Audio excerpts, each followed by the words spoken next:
பரலோகமே உம்மை துதிப்பதா, கர்த்தாவே அங்கே வாழ்கிறே, உம் ஆலயத்தில் உம்மை துதிக்கிறோ, கர்த்தாவே எழுந்தருளும். ஆமென். சரி, ஒன்று கரங்களை தட்டி கர்த்தருக்கு நன்றி செலுத்துவோமா? ஸ்தோத்திரம். சரி, நம்ம கடந்த நாட்கள் நம்ம தியானித்த வேத பகுதியோடு இணைந்து ஆண்டவர் இன்றைக்கு சொல்லுகிறதான வார்த்தைகளை உங்களோடு பகிர்ந்து கொண்டு நம்ம ஜெபிக்க போகிறோம். எல்லாரும் ஒன்று கவனிங்க. நம்ம கடந்த நாட்களில் நீங்கள் வந்தவங்களுக்கு தெரியும், வராதவங்களுக்காக நான் ஒன்று சொல்கிறேன்.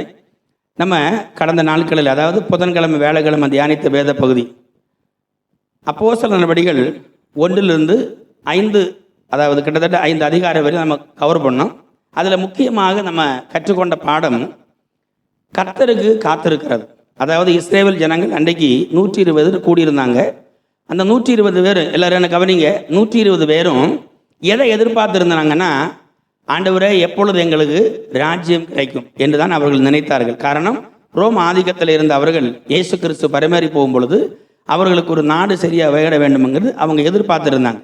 இயேசு உயிர்த்தெழுந்து 40 நாள், கவனிங்க, இயேசு உயிர்த்தெழுந்து 40 நாள் அவர் உயிரோடு இருக்கிறவராய் தன்னை காண்பித்து அந்த 120 பேருக்கும் அவர் நிறைய காரியங்களை டீச் பண்ணார். அந்த டீச் பண்ணதான காரியம்தான் பிற்பாடு அவர்கள் செய்தார்கள். அப்படி டீச் பண்ணும்பொழுது அவங்க கேட்குறாங்க, எங்களுக்கு நீங்கள் ராஜ்யத்தை எப்போ தருவீங்க? ஆண்டவர் சொல்கிறாரு, அந்த காலையும் வேலையும் அறிவது உங்களுக்கு அடுத்ததல்ல, பரிசுத்த ஆவியானவர் உங்களிடத்தில் வரும் பொழுது. எப்படி? பரிசுத்த ஆவியானவர் உங்களிடத்தில் வரும் பொழுது நீங்கள் யூதேயாவிலும் சமரியாவிலும் எனக்கு சாட்சியாக இருப்பீங்கன்னு ஆண்டவர் சொல்றார். அப்போ ஃபர்ஸ்ட் கர்த்தர் சொல்றார், நீங்க காத்திருந்து கர்த்தருடையதான சமூகத்தில் காத்திருக்கணும். 2வது, பரிசுத்த ஆவியானவரை அவர் தருகிறார். நம்ம முதல் ரெஸ்பான்சிபிள் நம்ம வேலை, செகண்ட் ரெஸ்பான்சிபிள் அவருடைய வேலை. ஆமே, நம்ம காத்திருந்தா அவர் நமக்கு என்ன செய்கிறார்? தம்முடைய வல்லமை தருகிறார். அந்த வல்லமையினால அவர்கள் சுவிசேஷத்தை அறிவித்தார்கள், அதை இம்ப்ளிமெண்ட் பண்ணாங்க. இம்ப்ளிமெண்ட் பண்ணது எப்பொழுது? 40 வயதுக்கு, அதாவது மிகையான ஒரு மனுஷன் முடவனாக இருந்தான், அவனுக்கு சுகத்தை ஆண்டவர் கொடுத்தார். அது ரொம்ப சர்ப்ரைஸ் ஆயிடுச்சு, ரொம்ப பேசப்பட்டது. அப்போ பேதுரும் யோவானும் தான் அது செய்தது. ஆனால் அவங்க சொல்றாங்க, நாங்கள் செய்யலை, எங்களுக்குள் இருந்த ஆவியானவர் அதை செய்தார். ஆகவே நீங்கள் சிலுவையில் இறந்த இயேசுவை தேவன் உயிர்த்தெழ பண்ணினார் அல்லவா, அதற்கு நாங்கள் சாட்சிகள். அந்த சாட்சியை இந்த உலகத்துக்கு அறிவிக்கிறோம், அவர் எங்களுக்குள் இருந்து இதை செய்கிறார். அப்போ அந்த சாட்சி வெளிப்பட்டது, ஜனங்கள் இயேசுவை அறிந்தார்கள். அப்படி பயங்கரமான சம்பவங்கள் இந்த உலகத்தில் அந்த 3.5 ஆண்டுகள் நடந்ததை நாம் பார்த்தோம். நம்ம கடந்த நாளில் அதாவது வேலைக்கிழமை நம்ம தியானித்தோம். இயேசு கிறிஸ்து உயிர்த்தெழுந்த பொழுது முதலாவது மகதலேனா மரியாளுக்கு தரிசனமாகி ஆண்டவர் சொல்றாரு, நீங்க என்ன செஞ்சிடாதீங்க, பயப்படாதீங்க. காரணம், அவர்கள் எல்லாம் பயந்து நடுங்கி இருந்தார்கள். அப்போ உயிர்த்தெழுந்த கிறிஸ்து அவங்களுக்கு சொல்றாரு, நீங்க என்ன செஞ்சிடாதீங்க, பயப்படாதீங்க. நம்ம இந்த பயத்தை குறித்தெல்லாம் நிறைய வசனங்கள் எடுத்து நம்ம தியானித்தோம். அதுக்கு குறிப்பா 1 யோவான் 5ஆம் அதிகாரத்தில் நம்ம எடுத்தோம். அதாவது பயம் வேதனை உள்ளது. அந்த வசனம் எடுக்க பார்க்கலாம். எடுத்த வாசிங்க. 1 யோவான். அன்பிலே பயம் இல்லை, பூரண அன்பு பயத்தை புறம்பே தள்ளும். பயமானது வேதனை உள்ளது. படிங்க. பயப்படுகிறவன் அன்பில் பூரணப்பட்டவன் அல்ல.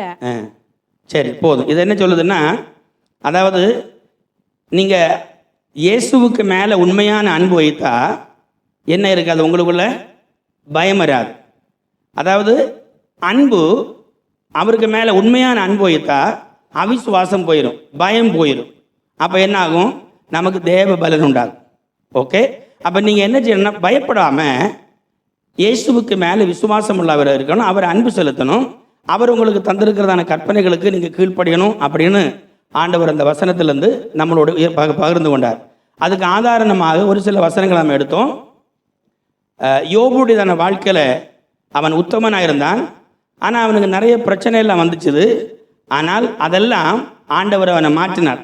ஆனால் அந்த உபத்திரவத்துக்கூடாக அவன் கடந்து போன பொழுது, விசுவாசத்தில் இருந்த பொழுது 42ஆம் அதிகாரத்தில் அவனுடையதான பின்னிலைமை முன்னிலைமையை காட்டிலும் கர்த்தர் ஆசீர்வதித்தார். அப்போ நம்ம பயப்படாம தியாகம் செய்து ஆண்டவரோடு நம்ம பாடுகளை சகித்து இந்த உலகத்தில் நம்ம பிரயாணப்பட்டால் நம்ம ஒரு நாளும் தோற்று போறவங்க இல்லை, நம்ம ஜெயாளியாக கர்த்தர் எப்படியாகலும் மாற்றுவார். ஆமென். நம்ம புதன்கிழமையில அதுக்கு ஒரு ஆதாரமாக எசேக்கியா ராஜாவுடைய வாழ்க்கை நடந்த சம்பவத்தையும் நம்ம பார்த்தோம். எசேக்கியா ராஜா தேவ சமூகத்தில் வந்து அந்த அசிரிய ராஜாக்கள் எதிர்க்க முடியாமல் அப்படி விண்ணப்பம் பண்ணுகிறான். கர்த்தர் அவனுக்காக இறங்கி வந்து ஒரு தூதனை அனுப்பி 1,80,000 பேரை ஒரே யுத்தத்தில் நாசமாக்குறாங்க. அப்போ அவன் தேவனுக்கு மேலே முழு நம்பிக்கையை வைத்ததை நம்ம அறிந்து கொண்டிருக்கிறோம். ஆமென். இப்படிப்பட்டதான வசனங்கள் எல்லாம் நம்ம அன்றைக்கி நம்ம தியானித்தோம். ஒரு சம்மரையாக உங்களுக்கு நான் சொல்லியிருக்கிறது என்னென்னா, ஜஸ்ட்டு நீங்கள் புரியலாம், அதை அந்த வேத பகுதி எடுத்து நீங்கள் வாசித்தால், அதாவது ஏசாயா 37, 38 வேத பகுதி, அதுபோல் யோவான் நம்ம வாசித்த 5ஆம் அதிகாரம் 4ஆம் அதிகாரம், யோபுன் புஸ்தகம் 1ஆம் அதிகாரமும் 2ஆம் அதிகாரமும் 42ஆம் அதிகாரம் நீங்கள் எடுத்து படிச்சிங்கன்னா ரொம்ப பிரயோஜனமாக இருக்குது. எல்லாரும் கவனிங்க. நான் இதெல்லாம் ஏன் திருப்பி சொல்கிறேன் தெரியுமா? மனுஷன் அப்பத்தினால் மாத்திரமல்ல, கர்த்தருடைய வாயிலிருந்து வருகிற வார்த்தையினாலே பிழைப்பான். நமக்கு அதுதாங்க பிழைப்பு. ஆமென். ஆகவே அப்படிப்பட்டதான வசனங்கள் உங்களை தேற்றுவதாக. இன்றைக்கு ஆண்டவருடையதான வசனம், trust in the name of God. கர்த்தருடைய நாமத்தின் மேல் நம்பிக்கை. ஆமென். ஸ்தோத்திரம். ஹல்லேலூயா. நம்ம பொதுவாக மனுஷனுடையதான வார்த்தைக்கு மேலே நம்ம நம்பிக்கை வைக்கிறது அதிகம். மனுஷனுக்கு மேலே நம்பிக்கை வைப்பது கண்ணிகளை கொண்டு வரும்னு வேதம் சொல்லுது. ஓகே. அப்போ நம்முடைய வாழ்க்கை மனுஷனுக்கு மேலே நம்ம கொண்டு வருகிறது, நம்ம கர்த்தருடைய வசனத்துக்கு மேலே நம்ம கொண்டு வரணும். இந்த வேதாகமத்தை கர்த்தர் நமக்கு எழுதி கொடுத்துருக்கிறார். இந்த காலகட்டத்தில் வாழுகிற நம்ம ரட்சிக்கப்பட்ட தேவ பிள்ளைகளிடத்தில் இந்த வேதாகமம் இருக்கிறது. இந்த வேதாகமத்தில் இருக்கிற வார்த்தைகள் எல்லாம் காலங்களுக்கு முன்பதாக இந்த உலகத்தில் இயேசுவை விசுவாசிக்கிற தேவ பிள்ளைகளுக்காக எழுதி கொடுத்தது. ஆமென். இந்த காலகட்டத்தில் நமக்கு இது கிடைத்திருக்கிறது பெரிய ஒரு பொக்கிஷம். ஆகவே நாம் கடந்து போகிறதான ஏது பாதையாக இருந்தாலும் அந்த பாதையில் தெளிவான வெளிச்சத்தை காட்டுவதற்கு கர்த்தருடைய வசனம் போதுமானது. ஆமென். ஏன்னா இரட்சிக்கப்பட்ட ஒவ்வொரு தேவ பிள்ளைகளுக்குள்ளும், நல்ல கவனிங்க, இயேசுவை விசுவாசிக்கிற தேவ பிள்ளைகளுக்குள்ள பரிசுத்த ஆவியானவர் இருக்கிறார். அந்த பரிசுத்த ஆவியானவரை கொண்டு எழுதுனதான் கர்த்தருடைய வேத வசனங்கள் எல்லாம். இந்த வேத வாக்கியங்கள் எல்லாம் தேவ ஆவியினாலே எழுதப்பட்டிருக்கிறது. அப்போ இந்த வார்த்தைகளை எழுதின அதே ஆவியானவர் நம்முடைய ஆத்மாவிலும் இருக்கிறார். அந்த ஆவியானவர் நம்முடைய ஆத்மாவில் இருக்கிறதுனால நம்ம இந்த வேதத்தை வாசிக்கும் பொழுது அந்த காலத்தில் எழுதின அதே வார்த்தை அவர்களுக்கு, இந்த முதல்ல எழுதின அந்த மக்களுக்கு எவ்வளவுக்கு தைரியத்தை கொடுத்ததோ அது போலவே இந்த காலத்தில் வாழுகிற நமக்கும் இது நமக்கு தைரியத்தை தரும். ஹல்லேலூயா. அதனால தான் பைபிள் சொல்லுது, வானமும் பூமியும் ஒளிந்து போகலாம், ஆனால் கர்த்தருடைய வார்த்தை ஒளிந்து போகாது. ஆமென். அப்போ நமக்கு மனுஷனுக்கு மேலே இல்லை நம்ம நம்பிக்கை வைக்க வேண்டியது, கர்த்தருக்கு மேலே. ஆனால் மனுஷனை கொண்டு தானே காரியம் நடக்கும். அதனால் நம்ம மனுஷனை மதிக்காமல் இருக்கக்கூடாது. மனிதர்கள் மூலமாக தான் நமக்கு காரியம் நடக்கும். ஆனால் நம்முடைய நம்பிக்கை மனுஷனுக்கு மேலே இருக்கக்கூடாது, மனுஷனை சிருஷ்டித்த தெய்வத்துக்கு மேலே இருக்கணும். ஹல்லேலூயா. ஒன்று கரங்களை தட்டி கர்த்தருக்கு நன்றி செலுத்துவோமா? சரி, 1-2 வசனங்களை வாசிங்க. முதலாவது 50வது சங்கீர்த்தனம் 3-4 வசனங்களை வாசிங்க பார்க்கலாம்.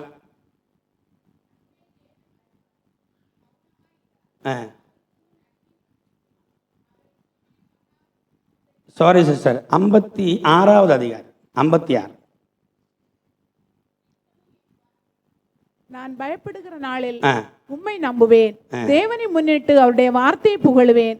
தேவனை நம்பியிருக்கிறேன், நான் பயப்படேன், மாம்சமானவன் எனக்கு என்ன செய்வான்? ஆமென். ஒரு வசனத்தை வாசிங்க பார்க்கலாம். நீதிமொழிகள் 3ஆம் அதிகாரம் 5லேருந்து 6 வரை. நீதிமொழிகள் 3ஆம் அதிகாரம்.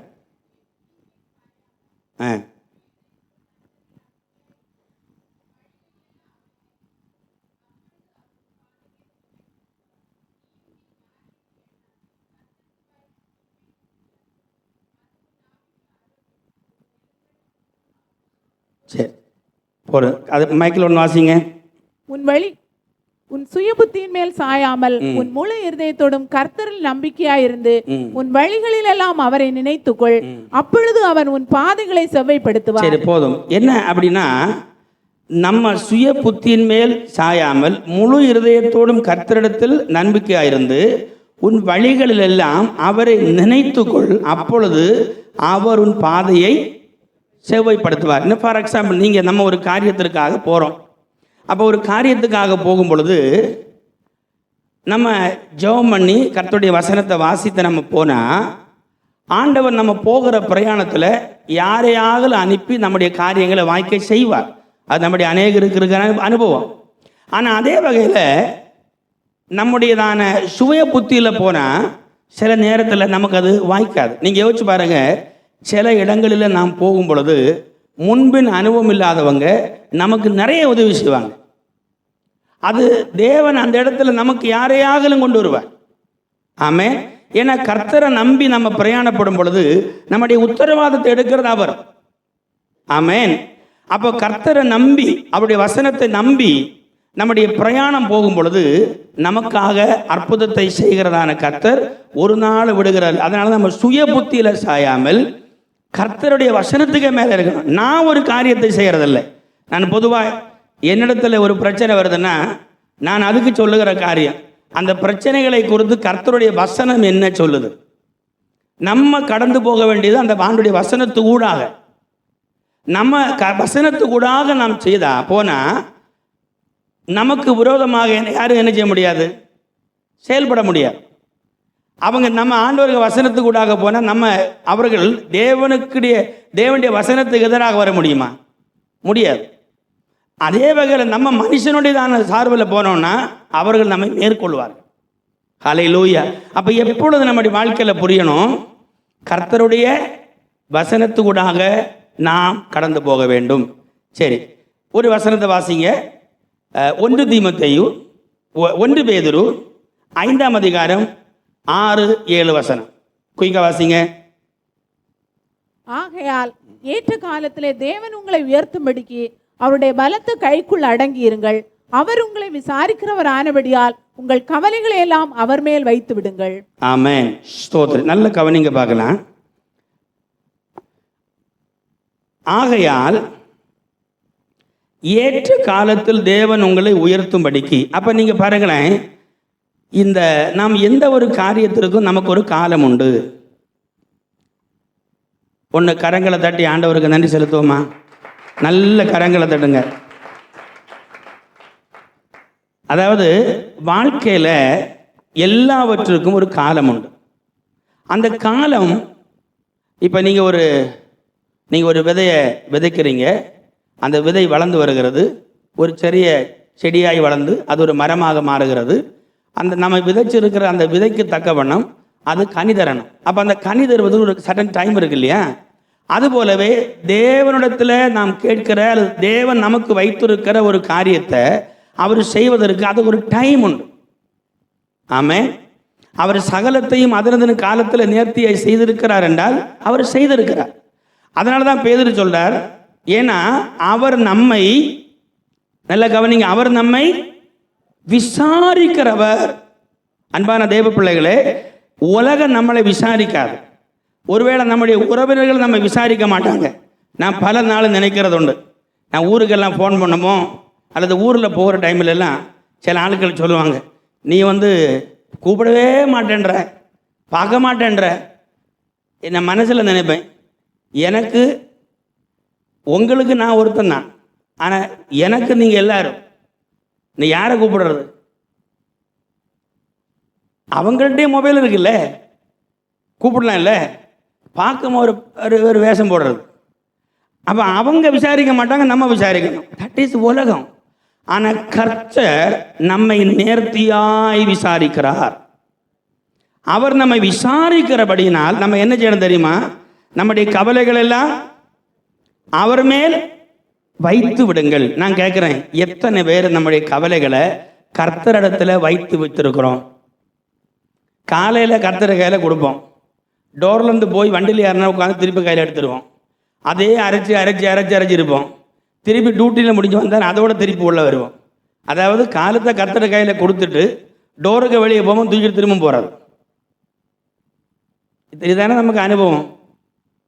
அப்போ ஆண்டவர் சொல்றாரு, நீ வைத்து விடு, விட்டுரு. விட்ட காரியத்தை குறித்து பேசக்கூடாது. நான் அப்படி பேசினேன், நான் இப்படி பேசினேன், அவங்க எனக்கு இப்படி சொன்னாங்க, நான் அப்படி போனாங்க அப்படின்னு நம்மகிட்ட இருக்குன்னு அர்த்தம். அப்போ அது கர்த்தர் விசாரிக்கலையே, அப்படி நம்ம கொடுக்கலையே. நம்ம விசாரிக்கிற இடத்துல கொடுத்த பிற்பாடு அதை குறித்து பேசவே கூடாது, முறுமுறுக்க கூடாது. அப்பதான் என்ன செய்வார் தெரியுமா? அதாவது ஆகையால் ஏற்ற காலத்தில் உங்களை உயர்த்தும்படி அப்படிதான பலத்த கைக்குள் அடங்கியிருங்கள், அவர் உங்களை விசாரிக்கிறார் ஆனபடியால் உங்களுக்கு கவலைகள் எல்லாம் வைத்து விடுங்க. அடங்கி இருக்கணும், வைத்து விடணும். அப்புறம் யார் நமக்காக யுத்தம் பண்ணுகிறது? கர்த்தர். ஹல்லேலூயா. அப்போ நம்முடைய மென்டாலிட்டி கர்த்தருடைய வசனத்தை இது போல பிராக்டிஸ் பண்ணுகிறதாக மாறினால், எல்லாரும் கவனிங்க, அதாவது நமக்கு டைம் அண்ட் ஸ்பேஸ் இருக்குது. நமக்கு ஒரு காலம் உண்டு, நமக்கு ஒரு டைம் உண்டு, அல்லது நமக்கு ஒரு டேஸ் இருக்குது. ஒரு மாசத்துல இது முடிக்கணும், 5 மாசத்துல இவ்வளவு முடிக்கணும் நம்ம நினைக்கிறோம்.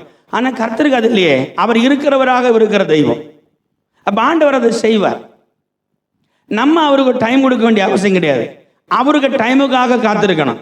புரியுதா? கவனிங்க, நாம் அவருக்கு டைம் கொடுக்கணும். சில ஆட்களை சொல்லுவாங்க, ஆண்டவரே இந்த நாளுக்குள்ள நீர் எனக்கு தந்தாகணும். கிடைக்காது. பின்ன உட்காந்து, ஆண்டவரே நீர் என்னோட ஸ்நேக எல்லாம் ஆண்டவர் சொன்னார் உடனே தருவேன்னு. அதான் சொன்னார் காத்துருன்னு. அதான் சொன்ன, நான் உன்னை ப்ரொடெக்ட் பண்ணுறேன்னு சொல்லியிருக்கிறார்ல. அப்புறம் நம்ம இஷ்டத்துக்கு ஒரு டேட்டை குறிக்கிறது, நம்ம இஷ்டத்துக்கு ஒரு காரியத்தை சொல்லுகிறது. நம்ம தான் கொடுப்போம், நம்ம தான் எடுப்போம். எத்தனை பேருக்கு புரியுது? ஒன்று கரங்களை தட்டி கர்த்தருக்கு நன்றி செலுத்துவோமா உற்சாகமாக? ஆமென், ஸ்தோத்திரம். நம்ம கர்த்தருடைய நாமத்துக்கு மேலே நம்முடைய நம்பிக்கையை வைத்தால், வசனத்துக்கு மேலே நம்பிக்கையை வைத்தால், அதில் அப்படியே ஸ்டிக் ஆன் பண்ணிடணும். கர்த்தருடைய வசனம் அது அக்கினி போன்றது. நீங்கள் அந்த ஒரு அக்கினி எடுத்து நீங்கள் எங்கே வைக்கிறீங்களோ அந்த இடத்த அப்படியே சுட்டரிக்கும். அது நீங்கள் ஆண்டவருக்கு மேலே ஒரு காரியத்தை வைத்து நாம் பிரயாணப்பட்டால் அந்த வார்த்தை நமக்காக செயல்படும், கிரியை செய்யும், நமக்காக பரிந்து பேசும், நமக்காக அது பேசும். ஆமென். அப்போ நம்ம என்ன செய்யணுமா? கர்த்தர் நம்ம விசாரிக்கிறவராகிறபடினால நம்முடைய கவலைகள் எல்லாம் அவரிடத்துல வைத்து விடணும். ஆமென். சரி, அடுத்த ஒரு வசனம் வாசிங்க. ஏசாயா 9ஆம் அதிகாரம் 12-13 வாசிங்க பார்க்கலாம். முற்காலத்தில் முற்புறத்தில் சீரியரும் இல்ல ஏசாயா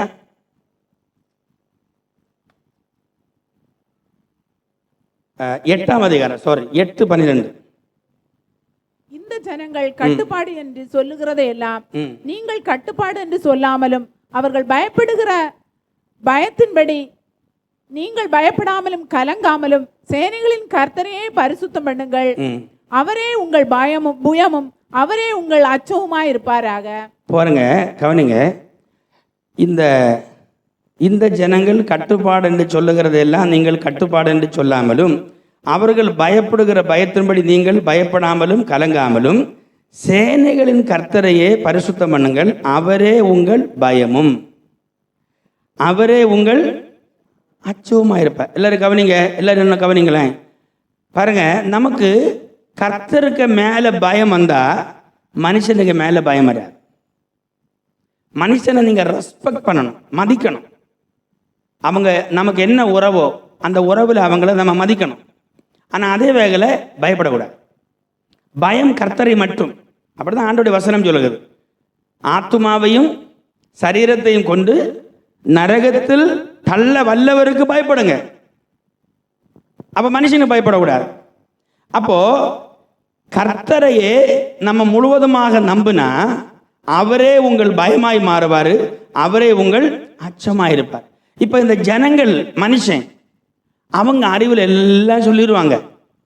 இன்னைக்கு தான் நம்ம எப்போவுமே கவனிங்க, நல்ல என்ன கவனிங்க, இந்த யூடியூப்பில் மெசேஜ் கேட்கறது, யூடியூப்பில் சஜஷன் கேட்கறது, ஆன்லைனில் போய் இதெல்லாம் நல்லது தான். ஆனால் எல்லாம் நல்லதல்ல, எல்லாம் நல்லதல்ல. அப்போ அவங்க யூடியூப்பில் இது சொன்னாங்களே, யூடியூப்பில் சொல்கிறத பார்த்து மனுஷன் சாப்பிட்டு நிறைய பேர் செத்தே போயிட்டாங்க. அதை தீர விசாரிக்கிறது இல்லை. இது என்ன சரியா தப்பா, அது நம்ம இது யார் சொல்றது?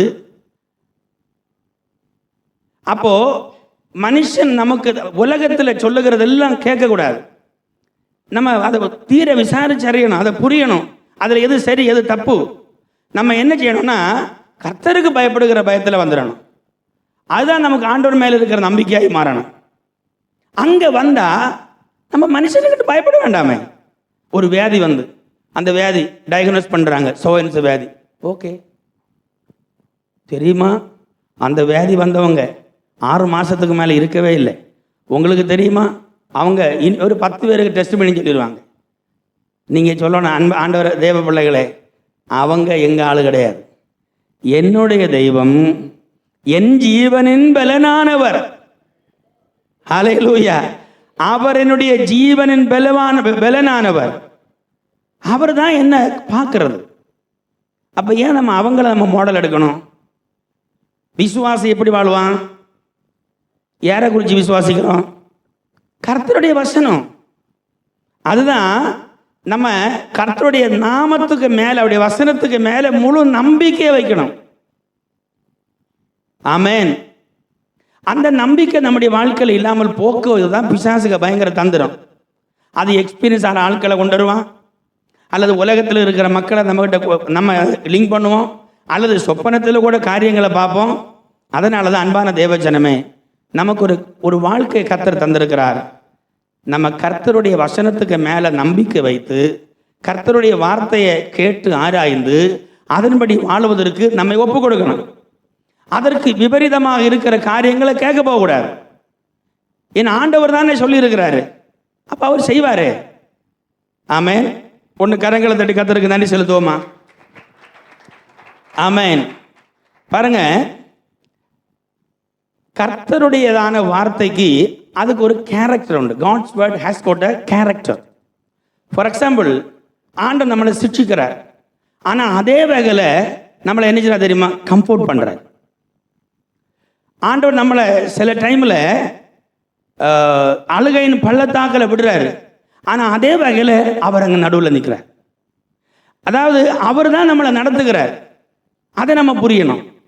நம்ம அதை புரிஞ்சா நமக்கு பயம் மாறி.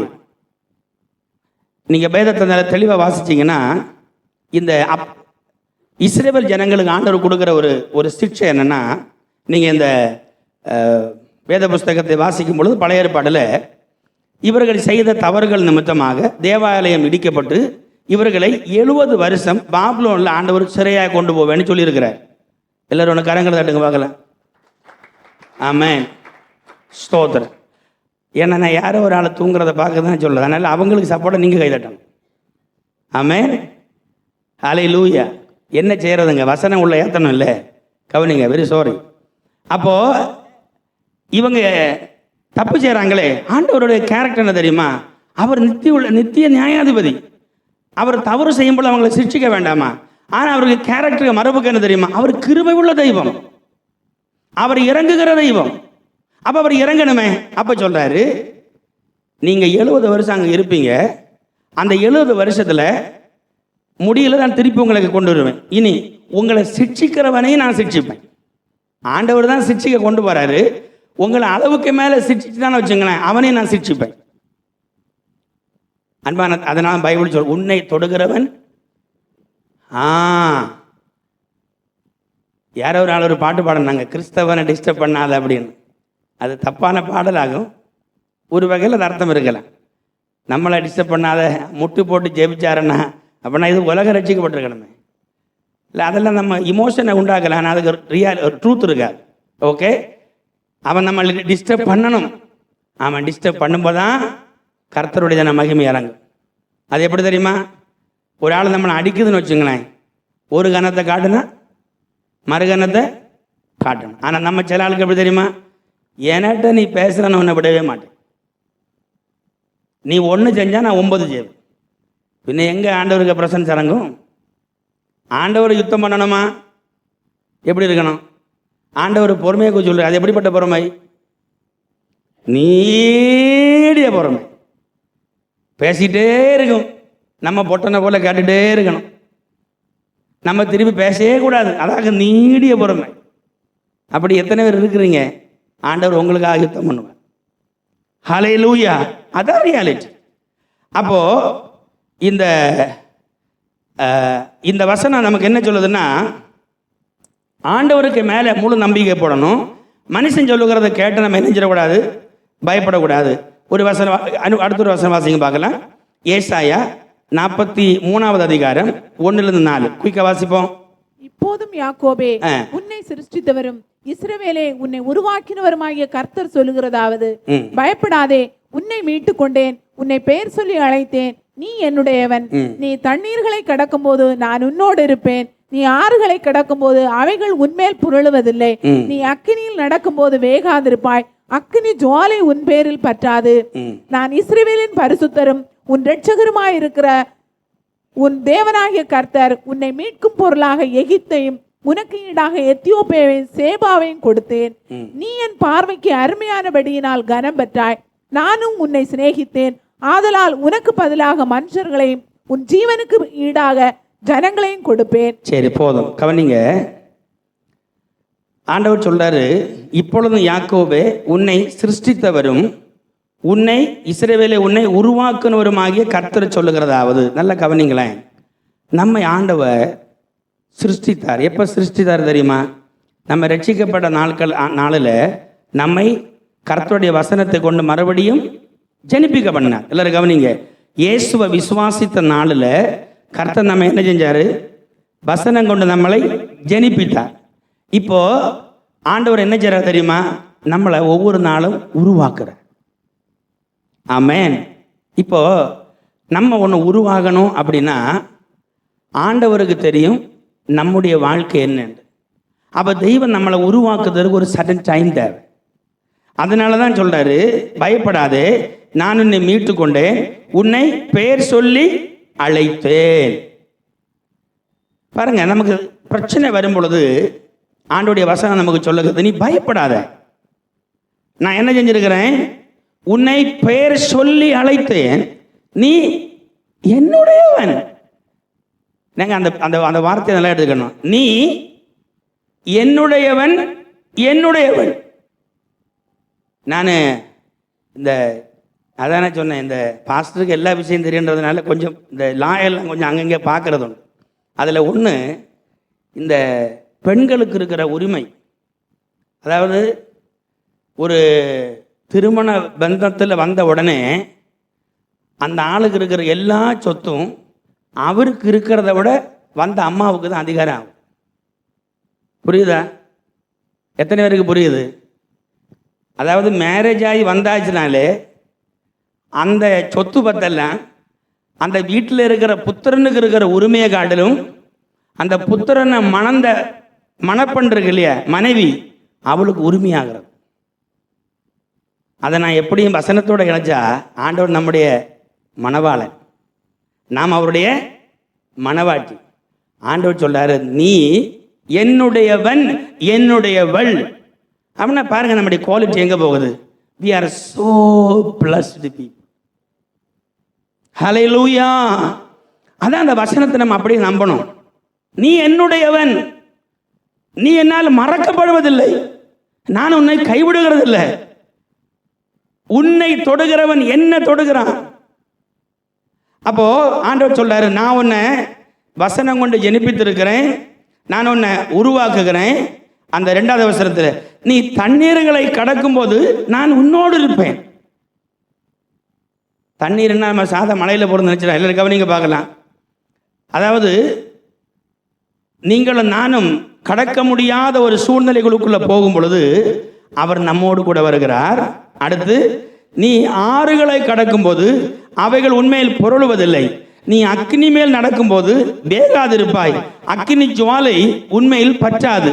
நான் இஸ்ரவேலின் பரிசுத்தரும் உன் இரட்சகருமாயிருக்கிற உன் தேவனாகிய கர்த்தர் உன்னை மீட்கும் பொருளாக எகிப்தையும் உனக்கு ஈடாக எத்தியோப்பியும் சேபாவையும் கொடுத்தேன். எகிப்தினுடையதான தலைப்பிள்ளைகளை உடைச்சவங்களை கொண்டு வருகிறார்.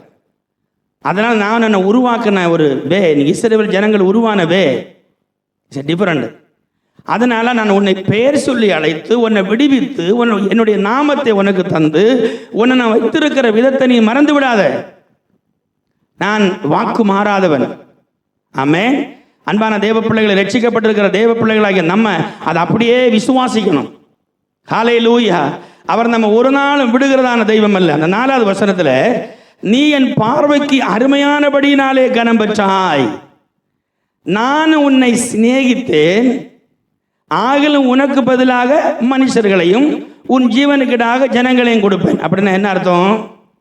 ஆண்டவர் நம்ம பார்க்கும் பொழுது அவருடைய பார்வையில நம்ம கனம் பெற்றிருக்கிறோம்.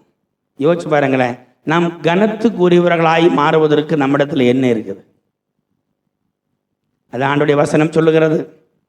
நீங்கள் என்னை தெரிந்து கொள்ளவில்லை, நான் உங்களை தெரிந்து கொண்டேன். இந்த ஆலயத்தில் இருக்கிற தேவ பிள்ளைகளே, உங்களுடைய கடன் இருக்கலாம், பிரச்சனை இருக்கலாம், ஒருவேளை நீங்கள் அவமானத்தோடு வாழலாம், நமக்கு எதிராக பல குற்றங்கள் மனுஷன் போடலாம், ஒருவேளை அதில் பலது சரியாக கூட இருக்கலாம். ஆனால் நாம் எப்படிப்பட்டவங்களாக இருந்தாலும் உங்களையும் என்னையும் அவர் பார்த்திருக்கிறார். அவருடைய பார்வையில் நம்ம கனம் பெற்றிருக்கிறோம். ஆகவே நம்மை அவர் அழைத்திருக்கிறார். ஒன்று கரங்களை தட்டி கர்த்தருக்கு நன்றி செலுத்துவோமா? ஆமென், ஸ்தோத்திரம், ஹல்லேலூயா.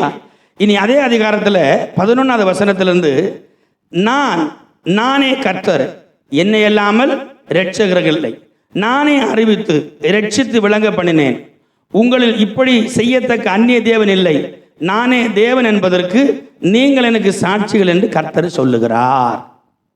ஹல்லேலூயா. எல்லாருக்கும் புரியுதா? அதாவது உலகத்தில் அநேக தேவர்கள் எல்லாம் இருக்கிறாங்க இல்லையா, அவருடைய மத்தியில் நீங்கள் ஆராதிக்கிற கர்த்தர் உண்மை உள்ளவர் என்று அது உங்களுக்கு தான் தெரியும். அவர்களுக்கு நமக்கு இருக்கிற வித்தியாசம் நம்முடைய எக்ஸ்பீரியன்ஸ் சொல்லும். ஒருவேளை இயேசுவை அறியாத இருந்த காலத்தில் நம்முடைய வாழ்க்கை எப்படி இருந்தது, இயேசுவை அறிந்ததுனால நமக்கு இருக்கிற நம்பிக்கை எப்படி இருக்கிறது, அது ஆண்டவர் சொல்லாது, அது உங்களுக்கு தான் தெரியும்.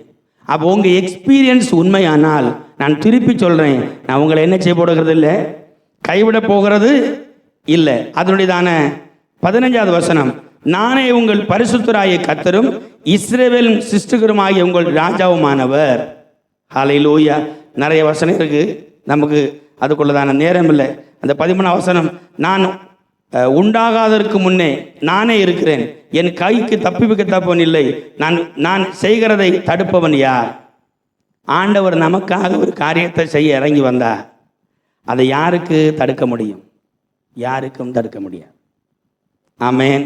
இந்த நாளில் ஆண்டவருடைய வசனம் சொல்லுது, கர்த்தருடைய நாமத்தின் மேலே நம்பிக்கை வைத்து, சூழ்நிலைகள் எதுவாக இருக்கட்டுமே, கர்த்தருடைய நாமத்துக்கு மேலே நம்பிக்கை வைத்து அவருடைய வசனத்தை நமக்கு முன்பதாக கொண்டு வந்து கர்த்தரோடு கூட பிரயாணப்படணும் ஆரம்பித்தால், நீ வாலாகாமல் தலையாவாய், நீ கீழாகாமல் மேலாவாய்.